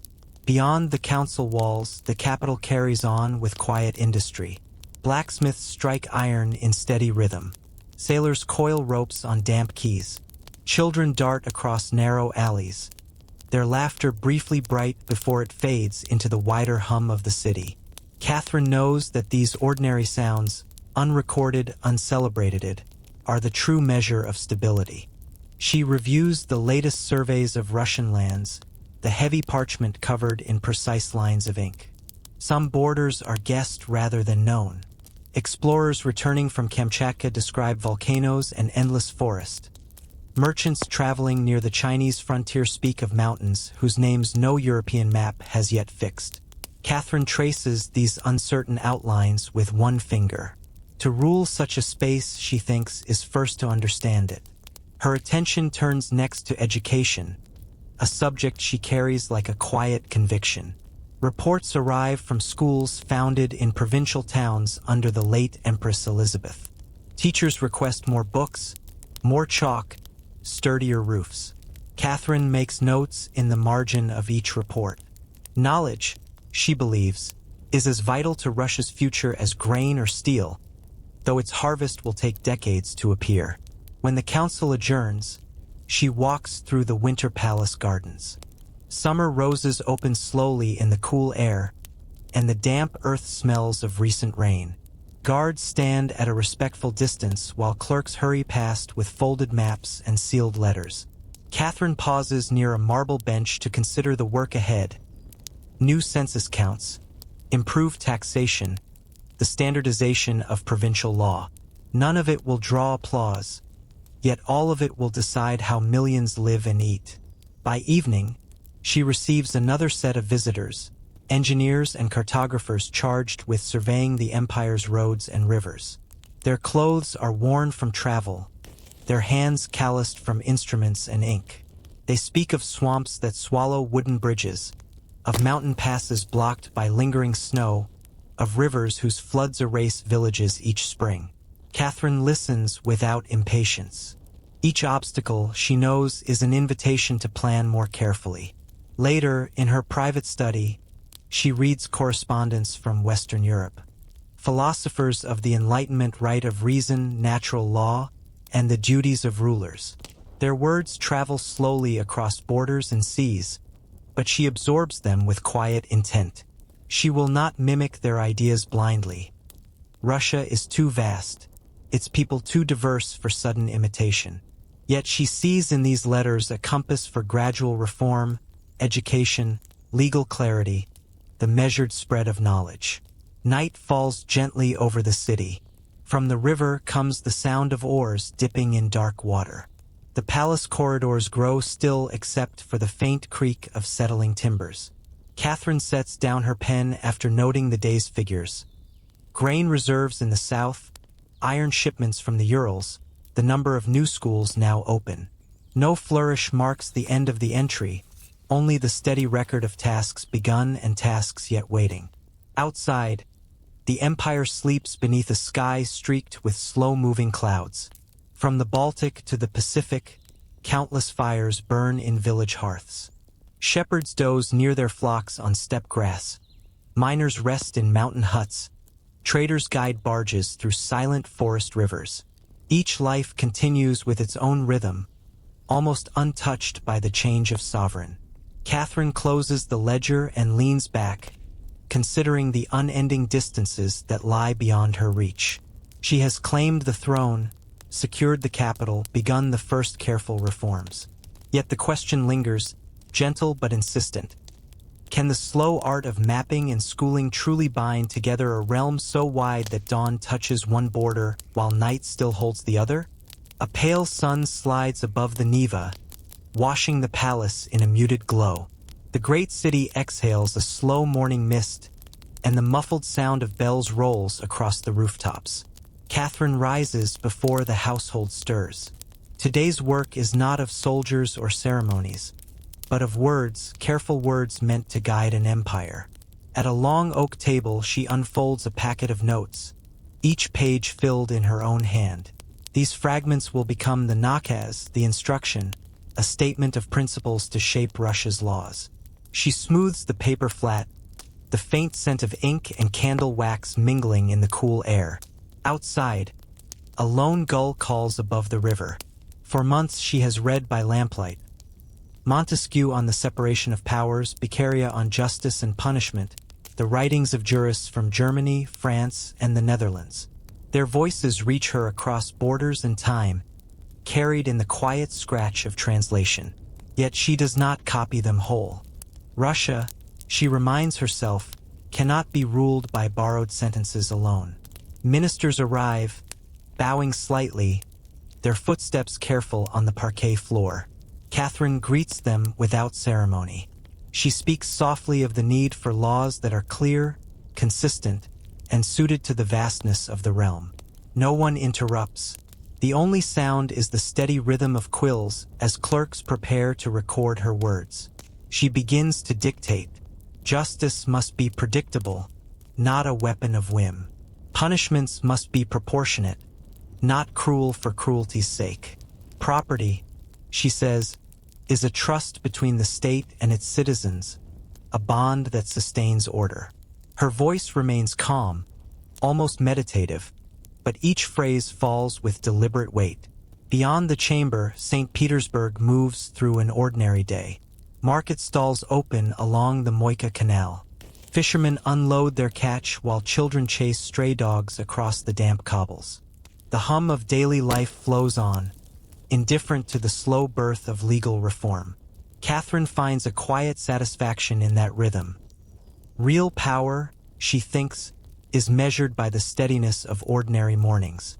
As the session pauses, she walks to the tall windows. The river glitters faintly, dotted with barges bearing timber and rye. Somewhere far downstream, peasants mend nets and bargain over grain. She considers them as she drafts each clause. Laws must reach the smallest village, not merely the gilded halls of the capital. By late afternoon, the instruction stretches across dozens of pages. Catherine closes her eyes for a moment, listening to the faint murmur of clerks tallying revisions. The work is not dramatic, no proclamations, no drums, but it is the quiet architecture of a more rational state. When evening descends, the candles burn low. She dismisses the council with a nod, keeping only a single trusted secretary to copy the final notes of the day. Outside, the city's lamps flicker along the canals, their reflections trembling in the dark water. Somewhere in the distance, a night watchman strikes his staff against stone, marking the passing hours. Catherine returns to her private study. She writes a single line in her journal. The law must be a lantern, not a chain. No audience will read these words tonight, yet she feels their quiet force. The empire may not change quickly. Winter roads will still flood, distant governors will still falter, but the direction is set. As she extinguishes the last candle, a question lingers like the fading scent of ink. Can carefully written principles truly reach the far edges of Siberia, where forests swallow sound and the seasons themselves resist order? Summer settles gently over St. Petersburg, the long northern days stretching like pale ribbons across the sky. In the quiet before dawn, the Neva lies still as glass. Barges loaded with timber and grain drift slowly, their crews whispering in the mist. Within the winter palace, Catherine rises with the early light. Today, she will summon voices from every corner of the empire to consider the nakaz, the great instruction she has so carefully composed. Messengers have traveled for weeks to gather the chosen deputies, nobles and merchants, soldiers and village elders, from provinces stretching from the Polish frontier to the icy reaches of Siberia. They arrive by carriage and riverboat, carrying the dust of distant roads. Their accents differ. Their clothing reflects the climates of steppe, forest, and mountain. Some speak polished French, others only their local dialects. Together they form a living map of Russia's vastness. In the great hall prepared for the Legislative Commission, chairs are set in patient rows. Sunlight filters through high windows, catching the motes of dust stirred by the slow tread of deputies finding their places. The air smells faintly of wax and linen. Scribes dip quills in ink, ready to capture every measured word. Catherine enters without fanfare. Her steps are quiet on the polished floor, the soft rustle of her gown the only sound until the assembly rises. She offers a brief greeting, calm and deliberate. The purpose, she explains, is not to impose a single will but to hear the needs of the realm. The instruction, she says, is a lantern to guide their work. Then she withdraws to a nearby chamber, leaving the deputies to begin. Her absence is intentional. She wishes them to speak freely, to reveal the concerns of their distant provinces without the shadow of the throne. The debates unfold slowly.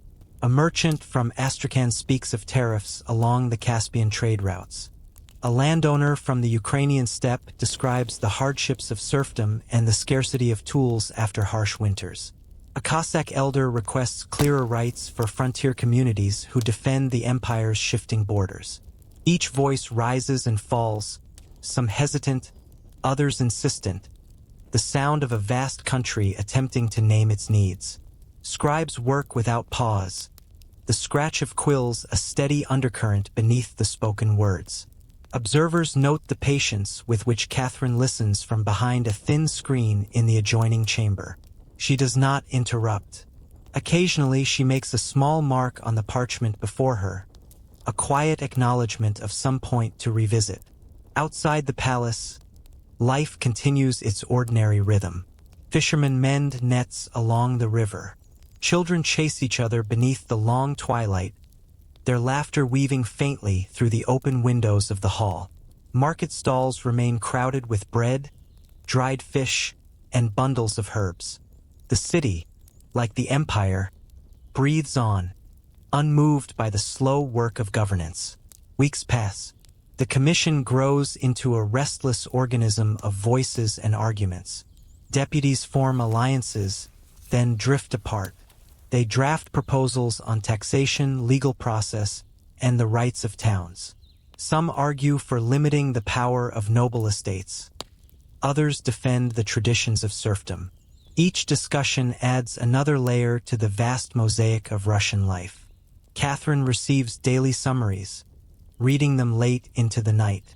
She knows that not every suggestion can become law. Yet she values the process itself, the slow gathering of perspectives, the recognition that an empire cannot be ruled by distant decree alone. She notes patterns in the arguments, places where distant provinces share the same quiet needs. Roads that hold through winter, fair courts, relief from arbitrary taxes. By the first hint of autumn, the hall grows weary. Deputies who traveled thousands of versts long for home. Some sessions dissolve into long silences as fatigue settles over the assembly. Still, Catherine keeps the commission alive, believing that even incomplete debate seeds a future harvest of reform. One evening, as a faint drizzle cools the city, she walks the palace gardens in thought. The lanterns along the pathways gleam against wet leaves. She reflects on the patience required to shape a nation where rivers alone can take months to cross, where a single winter storm can cut off entire provinces. Laws, she realizes, must bend to such distances. Eventually, the Legislative Commission adjourns without a single sweeping code. Many might call it a failure, but Catherine does not. She has gathered something less visible and perhaps more lasting. A clearer understanding of her people, their daily struggles, their quiet hopes. The pages of testimony, thick with careful handwriting, will guide her long after the deputies have returned to their villages and estates. As night deepens over the Neva, Catherine closes the final report and sets her seal upon it. The candles flicker low, casting long shadows across the maps of her empire. She has not gained a new set of laws, but she has drawn the first true outline of the lives she governs. And as she prepares to rest, one question remains, gentle yet persistent. Can the knowledge gathered here, fragile as ink on paper, endure the harsh winds and restless centuries that lie ahead? The year turns and Russia leans southward. The long frontier with the Ottoman Empire stretches across steppe and river, a restless boundary where Cossack horsemen ride patrols beneath endless skies. You might picture the land itself. Tall grasses bending in a steady wind, the smell of dry earth rising after a sudden rain. Here, Catherine's ambitions meet both opportunity and risk. The Ottoman realm, once formidable, shows signs of slow decline. Trade routes shift, and distant provinces grow restless under Istanbul's rule. Yet its armies remain large, its fortresses strong along the Black Sea coast. For Catherine, control of warm water ports would open new doors. Commerce all year, a navy free from the grip of northern ice. But each move must be measured. A single miscalculation could draw all of Europe into war. She begins with quiet preparation rather than open threat. Envoys carry carefully worded letters to Vienna, Warsaw, and London, seeking to gauge each court's mood. The responses arrive with the soft crackle of wax seals. Some cautious, some curious, all aware that the balance of power trembles when Russia stirs. In the shipyards of the Baltic, carpenters shape new hulls, the scent of pine and pitch heavy in the morning air. Young officers study navigation and artillery, their breath visible in the cold. Far to the south, engineers survey rivers that might one day bear Russian flotillas. None of this is dramatic. It is slow work, like a farmer turning soil before planting. Meanwhile, along the Dnieper and Don, life carries its own rhythm. Villagers harvest grain beneath a wide autumn sky. Traders guide wagons laden with salt and hides to market. Orthodox priests ring church bells for weddings and baptisms. All the while, rumors of tension drift like wood smoke. Ottoman garrisons reinforcing their walls, Tatar raiders testing the border. Catherine listens carefully to each report. At evening councils, maps are unrolled across polished tables. Thin lines of ink trace rivers and mountain passes. Advisors speak in low voices about alliances and the cost of supply. She weighs their counsel without haste, her fingers resting lightly on the edge of the parchment. War, she knows, is decided not only by armies but by patience. When the first skirmishes erupt, small clashes along the frontier, they are almost quiet in their beginning. Patrol goes missing. A fort reports distant cannon fire. Letters arrive with tales of smoke rising beyond the steppe. There is no single moment of declaration, only the slow recognition that conflict has begun. As Russian regiments move south, the sound of hooves and wagon wheels fills the long roads. Soldiers march through villages where children watch from doorways, their faces half curious, half afraid. Campfires flicker beneath cold stars. At night, the steppe winds carry the faint clang of distant bells, a reminder of settlements holding fast against uncertainty. Naval forces slip from the Baltic, sailing through narrow straits toward the distant Mediterranean to challenge Ottoman fleets. The journey is long and harsh. Salt spray crusts the rigging. Sailors haul lines in silence, their muscles aching in the damp. Yet the ships press onward, each league a quiet proof of Russia's growing reach. Catherine follows these movements from her study in St. Petersburg. Messages arrive by courier, their seals still warm from the writer's palm. She reads each one by candlelight, her expression calm. Victories are noted without triumph, losses without visible alarm. To those who serve her, it seems as though the vast theater of war is but another intricate chessboard to be observed and shaped. Through months of campaigning, Russian forces gain ground. Key fortresses along the Black Sea fall after steady siege, their gates opening not with a single dramatic charge but after weeks of patient encirclement. Engineers rebuild docks and storehouses. Merchants soon follow, bringing crates of grain, barrels of salted fish, and bolts of cloth for trade. The empire's southern edge begins to take on a new shape, yet Catherine is mindful of the cost. Letters from the front speak of supply shortages, of soldiers weakened by fever more than by battle. She orders additional hospitals, more physicians, better roads for transport. These instructions may seem dull, but they keep armies alive through the long winter and reveal the careful administrator behind the distant Empress. When finally the Treaty of Kukukanarka is signed, its terms reach St. Petersburg on a cold morning. The agreement grants Russia new territory and, more importantly, access to the Black Sea. It also names Catherine the official protector of Orthodox Christians within Ottoman lands, a clause small in wording yet vast in consequence.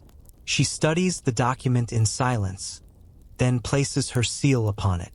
Another quiet expansion of influence is complete. Across Russia, the news spreads slowly. Merchants imagine new routes for grain and timber. Fishermen dream of harbors free from ice. In villages far from the southern border, life continues with little change. Bread still bakes, bells still ring, children still chase each other through fields of late summer grass. Yet the empire's horizon has shifted, almost imperceptibly, beneath their feet. Night settles over the Neva as Catherine sets aside the treaty. The candles burn low, their wax pooling in stillness. Outside, The river moves with unhurried purpose toward the sea she has just secured. She understands that victories, like rivers, are rarely sudden. They are the sum of countless quiet decisions, each one shaping the next. And as she leans back in her chair, one question remains, steady as the flow of water beyond the palace walls. How will this new reach of coastline, so recently won, reshape the distant future of her vast and restless empire? The southern winds that once carried news of victory now bring a different sound. Low, unsettled, and nearer than distant borders. In the endless stretches of Russia's heartland, murmurs of rebellion begin to ripple across the steppe. They rise first as quiet complaints. Taxes too heavy, officials too far away, harvests too thin. Then, slowly, the voices gather behind a name, Yemelian Pugachev. You might picture the villages where it starts. Timber huts squat against a vast horizon. Smoke from peat fires drifts upward in the early dawn. Peasants mend tools, share bread, and talk in low tones about a man who claims to be Peter III, the late emperor thought to have died years ago. Pugachev speaks of justice, of freedom from serfdom, of land returned to those who till it. His words carry like a traveling song, passed from mouth to mouth across rivers and forests. Catherine listens as the first reports reach St. Petersburg. At first the dispatches seem routine, an unruly Cossack band on the Yake River, a raid on a tax station. But each week the numbers grow. Villages declaring loyalty to the false czar, garrisons overwhelmed, supply routes cut. Governors send letters sealed in haste, their ink smudged by cold fingers. The Empress remains calm. She has seen storms before and knows that panic feeds their strength. Instead, she gathers her council, spreading maps across the long table. Thin lines of blue mark the great rivers, the Volga, the Ural, arteries of grain and trade now threatened by insurgent bands. Catherine speaks softly, her words measured. Reinforcements must move before winter freezes the roads. Provisions must follow each regiment. She reminds them that armies march as much on bread as on courage. Far from the capital, the rebellion swells. Pugachev rides among his followers in a heavy coat, his beard thick with dust. He promises an end to taxes, the freedom to hunt and fish without the landlord's leave. Entire villages open their gates to him. Blacksmiths reforge plowshares into spearheads. Old church bells are melted into shot. The sound of drums echoes through the wide, cold nights. Yet the uprising is uneven. Some peasants hesitate, wary of imperial reprisals. Others join only when troops approach, hoping to shield their families. The steppe itself adds to the confusion. Rivers shift with spring floods. Roads vanish beneath sudden snow. Messengers are lost in the endless plains, their tracks erased by wind. Catherine issues new orders. Seasoned generals are recalled from the Ottoman frontier. Columns of soldiers, infantry, artillery, Cossacks loyal to the crown, move steadily east. Their progress is slow but relentless, each day marked by the crunch of boots on frozen soil and the low creak of wagons heavy with grain and powder. Villagers watch from doorways as the army passes. The quiet clink of harness and chain a reminder that imperial reach extends even here. Skirmishes flare along the Volga. Smoke drifts above small towns where church bells ring not for worship but for alarm. Cannon fire rolls across the flatlands like distant thunder. Pugachev's forces fight fiercely, striking from hidden ravines, then vanishing into the wide emptiness. But discipline favors the imperial troops. Supply lines tighten, and winter bites hard. Hunger begins to gnaw at the rebel camps. By late autumn, government forces encircle Pugachev's main stronghold. The siege is deliberate, almost methodical. Artillery speaks at dawn and dusk. Between barrages, the plain is silent except for the calls of winter birds. Finally, a small group of his own followers betray him, hoping for mercy. He is captured and brought in chains toward Moscow. Catherine does not witness the trial.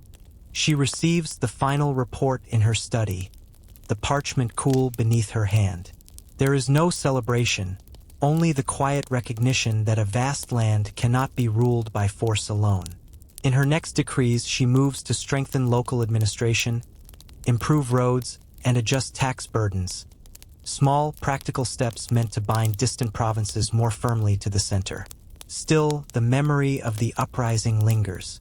In village tales and winter songs, the name Pugachev becomes a shadowed figure, half hero, half caution. Travelers speak of hidden caches of weapons, of spirits that roam the steppe on cold nights. The empire remains immense, and its people restless. As Catherine sets aside the final dispatch, she gazes out across the frozen Neva. Snow falls in a slow, soundless drift, softening the city's sharp edges. The rebellion is over, yet the question it raised cannot be sealed with wax. How long can a state so large, so varied in tongue and custom, be held together by decrees from a single distant throne? Winter loosens its grip on the Neva, and the river begins to crack and sigh beneath a pale spring sun. St. Petersburg slowly brightens. Wooden shutters creak open, market boats push off from the embankments, and the city seems to breathe again. Catherine stands at a tall window in the Winter Palace, watching thin ice drift toward the Gulf of Finland. After years of war and rebellion, she turns her mind to a quieter campaign. One fought not with soldiers but with ideas. You might picture the palace corridors at dawn. The air holds a faint scent of wax and old paper. Lamps flicker as servants carry bundles of correspondence from across Europe.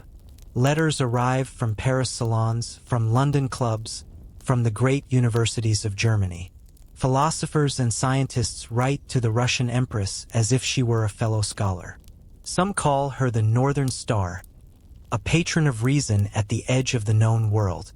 Catherine reads them carefully, a cup of dark tea cooling beside her. Voltaire sends witty encouragement. Diderot writes long arguments about education and the role of the state. Each letter is a door to a larger world, and she steps through with patient curiosity. When she replies, her words are precise, almost spare, but they travel far, carried on the same winds that bring European books to Russian ports. In the capital, presses work late into the night. Printers set type for new journals and translations of foreign works. The smell of ink mixes with the damp of the river air. Students from distant provinces gather around freshly bound volumes, their fingers smudged black as they turn the pages. Libraries that once held only church texts now offer treatises on mathematics, natural history, and the rights of man. Catherine moves carefully. She encourages inquiry but watches the restless currents of politics. She sponsors the Academy of Sciences, expands the network of provincial schools, and commissions maps of territories so vast they seem to have no edge. Each project is slow, measured, and detailed. Surveyors counting versts across the Siberian taiga, teachers copying lessons by hand, librarians cataloging books in both Russian and Latin. The work is steady rather than dramatic, but it begins to knit a sprawling empire closer through shared knowledge. Beyond the capital, ordinary life continues. In small towns along the Volga, merchants unload barrels of salt and flour. In wooden village schools, children trace the Cyrillic alphabet on rough boards while stoves hiss softly in the corner. Grain markets open at first light. Church bells mark the hours. Enlightenment here is not a sudden blaze but a slow, warming ember. Catherine also invites artists and architects from abroad. Italian builders design new theaters and graceful stone facades.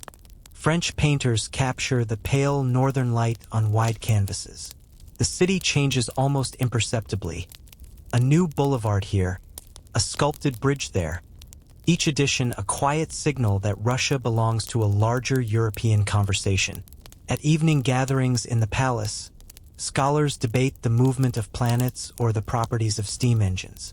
Catherine listens, asks questions, and occasionally smiles at a clever turn of thought. Servants move silently with trays of tea and small pastries. Outside, The northern twilight lingers past midnight, the sky a gentle silver. Yet she never forgets the realities beyond the salons. Serfdom remains, heavy and unresolved. The memory of Pugachev's revolt shadows every plan. In private notes she writes of gradual change, of preparing minds before laws. Reform, she knows, must be as patient as the slow melt of ice from the Neva. As the season turns, a new shipment of books arrives from the west. Catherine walks among the crates herself, the faint dust of the journey rising as lids are pried open. She lifts a volume of astronomy, its pages still cool from the night air, and runs a gloved hand across the star charts. Above the palace roof, the first evening star appears. In that quiet moment, the empire feels both immense and intimate. A realm of forests and steppes, of distant villages and crowded quays, all connected by the fragile thread of learning she patiently spins. The future will test that thread, but for now it holds. And as the northern sky deepens to indigo, one question drifts like the slow current of the river beyond her window. Can the careful light of reason truly reach every corner of a land so vast that even the stars seem closer than its farthest edge? Morning mist gathers over the Neva as Catherine prepares for a journey unlike any she has taken before. The year is 1787, and the plan is vast. To travel thousands of miles from the marble halls of St. Petersburg to the newly annexed lands of the Black Sea coast. A procession that will carry the Empress across rivers, steppes, and mountain passes to Crimea itself. Picture the quiet beginning. Courtiers whisper final instructions. Horses stamp against the chill. Carriages stand ready, their wheels freshly greased for the long miles ahead. Catherine steps into the first coach before the city fully wakes. Her cloak is lined against the early spring cold, her thoughts on the roads that stretch south like pale ribbons through an immense and restless empire. The journey moves at a deliberate rhythm. Each day begins before dawn. Guards ride ahead to check bridges and ferries. Local officials gather at roadside stations, their faces a mixture of pride and nervousness. Children peer from doorways as the long procession passes. Soldiers, servants, carts laden with supplies, and the heavy wagons carrying maps and instruments for the surveyors who travel with the court. At every stop, Catherine listens more than she speaks. She asks about grain harvests, about river floods, about the price of salt and the strength of winter roofs. Governors present detailed reports, their voices low over the clink of teacups. She notes each fact, each figure, as carefully as a merchant balancing a ledger. This is no mere spectacle. It is an inspection of the living fabric of the realm. Farther south, the landscape widens. The forests thin into rolling steppe where the horizon seems to have no end. Winds sweep through tall grasses, carrying the scent of earth and wild thyme. At night, the sky opens into a vault of stars so bright that the campfires below appear like small echoes of their light. You can almost hear the steady crackle of those fires, the soft murmur of soldiers sharing bread before sleep. Villages along the route prepare with quiet diligence. Roads are smoothed, wooden gates repaired, wells cleaned. When Catherine arrives, tables are set with dark bread and honey. Local musicians play simple tunes, and children present wildflowers gathered at dawn. The Empress thanks each community with the same calm words, her presence both regal and surprisingly plain.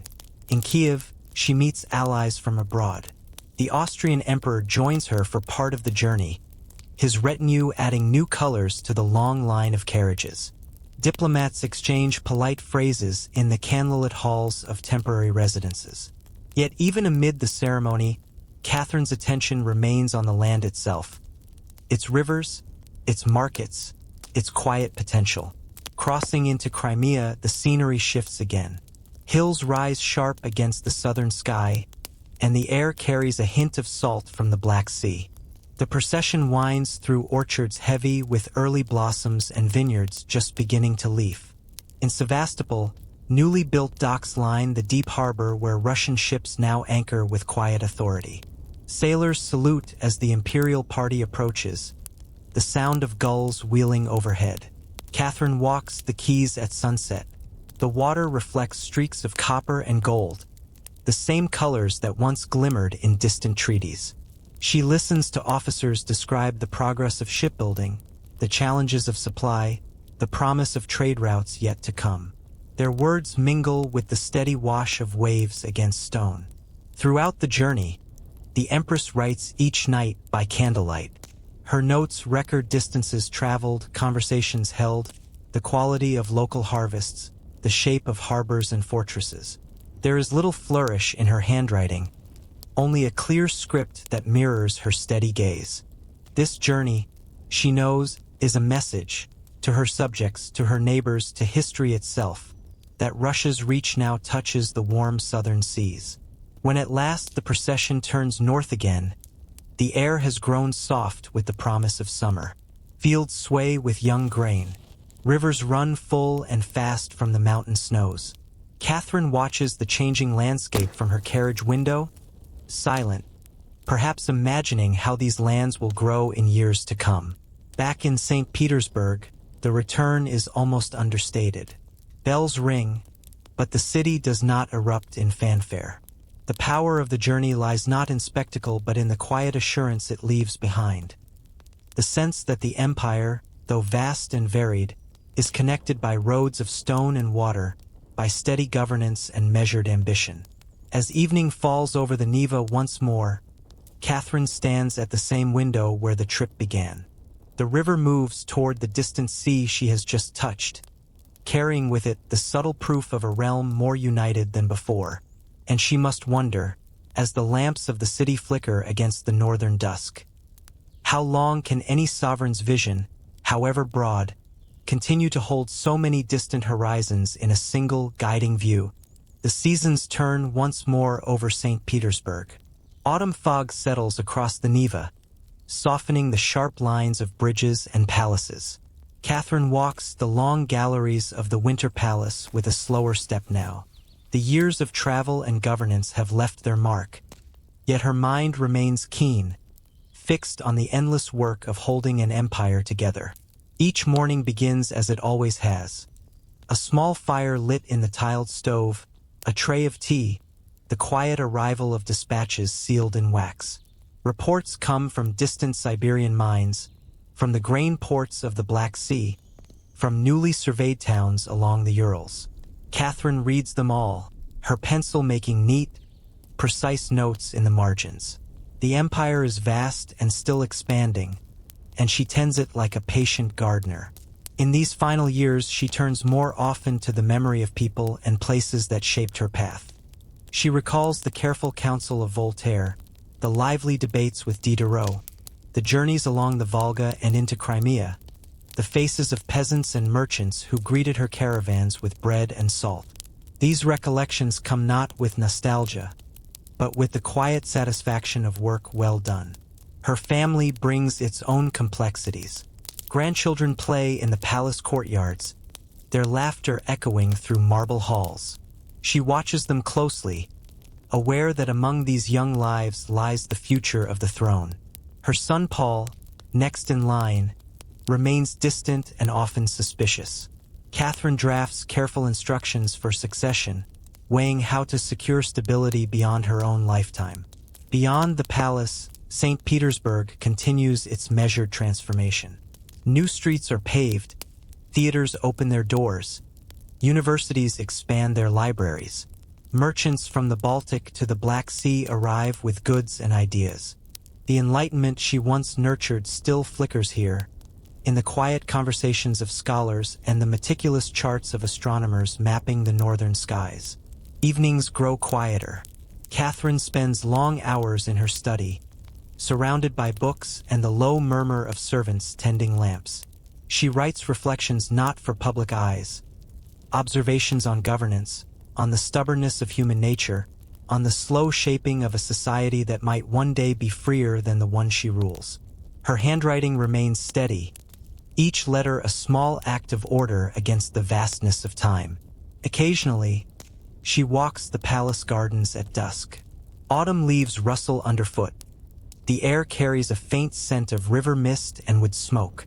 From the garden walls she can hear the city's evening bells, their tones blending with the quiet splash of water against stone. It is a simple sound, yet it pleases her more than the distant applause of courts and ambassadors. As winter approaches, her health begins to waver. Physicians move softly through the corridors, their voices low, their remedies familiar and limited. She leaves an empire whose borders reach from the Baltic to the Black Sea, whose schools and academies carry the faint but persistent light of reason, whose people, serf and noble alike, have felt the touch of change, however gradual. Her reign was long, her methods sometimes severe, but her vision stretched beyond her own century. Tonight, as you listen, imagine the slow sweep of her life against the great distances of her land. A young princess arriving from a small German principality, a determined woman guiding armies, laws, and letters, an aging ruler watching the river slide beneath the winter moon. The empire she shaped will endure storms she could not foresee, but her imprint remains in its language, its learning, its quiet confidence. The Neva flows on, steady and cold, carrying fragments of ice toward the distant sea. Above, the northern sky is deep with stars. Somewhere within that vast silence lingers the final question her life leaves us. In a world so wide and restless, how much of any one person's vision can truly last?